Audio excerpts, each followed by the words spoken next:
Good day, everyone, and welcome to our class in Educational Policy and Advocacy. In this particular short session, we will study how organizational leadership affects educational policies and advocacies.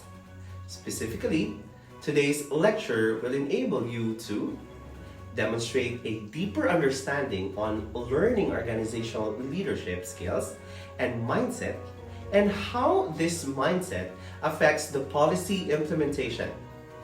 Second, you will also be able to compare and contrast leadership and management then and now.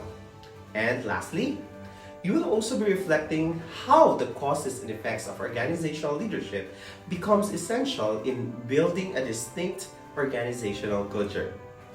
I hope you will have fun while learning in this very short video.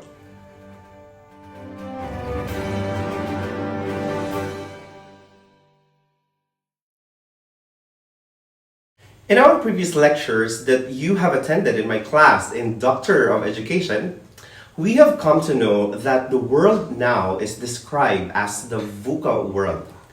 That means the challenge is unexpected or unstable and may be a known duration, but not necessarily hard to understand.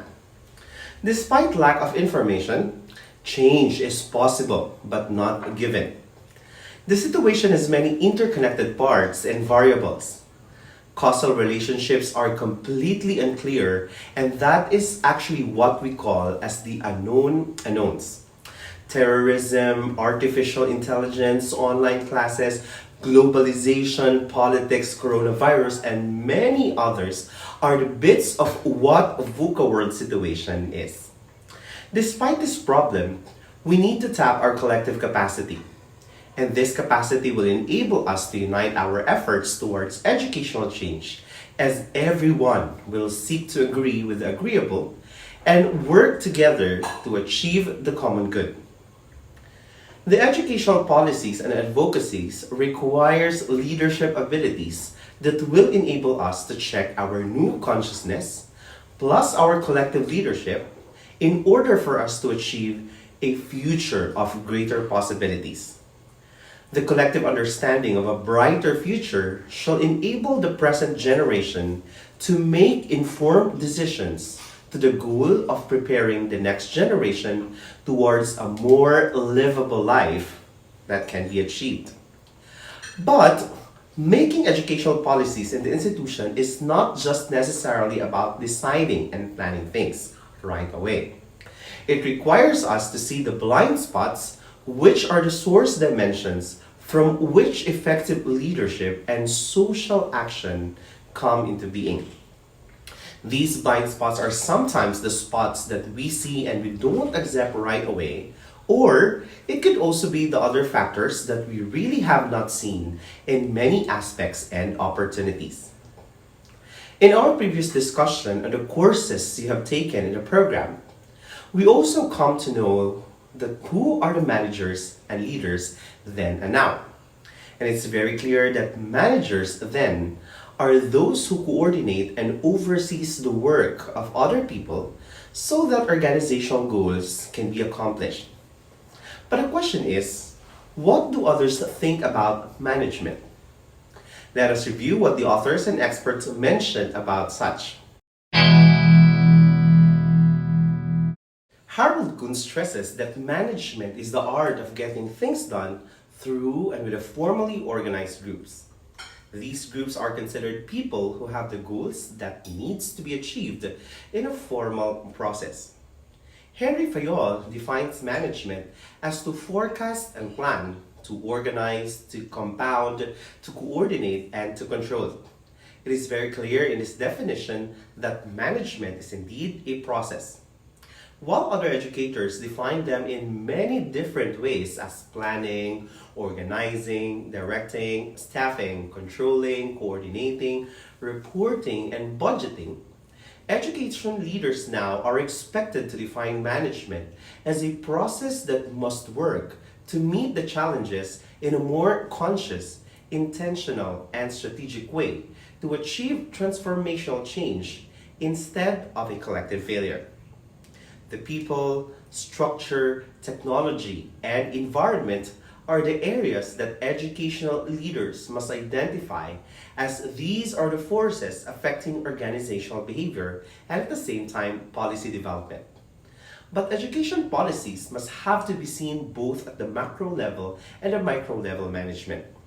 Overall, leadership affects many different functions and processes, such as community and global innovations, research productivity, instructional efficacy, disciplinary expertise, values, which could be either the ethics, integrity, and good citizenship. Educational policies, therefore, are reflected on the kind of leadership one is manifesting in the organization.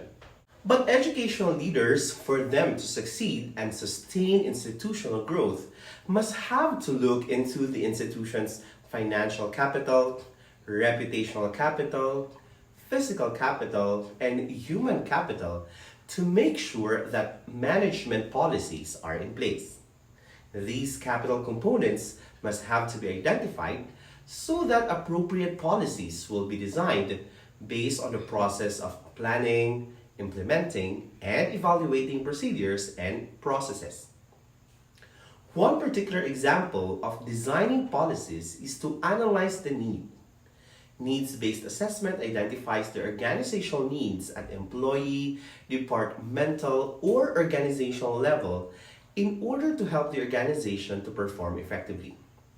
The aim is to ensure that training addresses existing problems, are tailored fit to organizational objectives, and are delivered in the effective and cost-efficient manner. Needs-based assessments involved monitoring current performance using techniques such as observation, interviews, and questionnaires, anticipating future shortfalls or problems, and identifying the types and level of training required, and analyzing how this can be best provided. Another example, which most action learning advocates do, is to conduct a reciprocal causality view. Here, it allows one to see the bigger picture of the whole and how its parts interrelate in achieving its purpose, providing the opportunity to ferret out internal inconsistencies and to surface blind spots. This is a helpful exercise to examine the elements of the organization and how these are interconnected, as well as what specific problems have been found and what the sources of these problems are. At the same time, it also determines how one problem, factor, or variable affects the others. For instance, in this example, success may be attributed to the component in leadership, and in this case, the good leadership leads to an effective learning process. The latter has an impact on the product's quality and vice versa. As an exercise, I'd like you to do a reciprocal causality view in your organizations by answering the following questions. The first question must be answered in paragraph form, while the second question must be answered using the reciprocal causality view format. The questions are as follows. Number 1, what changes and blind spots do you see in the way your organization is conducting its business? Second, what forces, internal or external, are driving these changes? I'd like you to present your answers next week and be ready for some interactions. I hope you learned something from our very short yet meaningful discussion today. Please take note, we will be presenting your answers next week and be ready to have some short interactions with the class. I hope to see you all, and I hope that you also had fun learning while embracing leadership changes in the 21st century. Thank you and goodbye.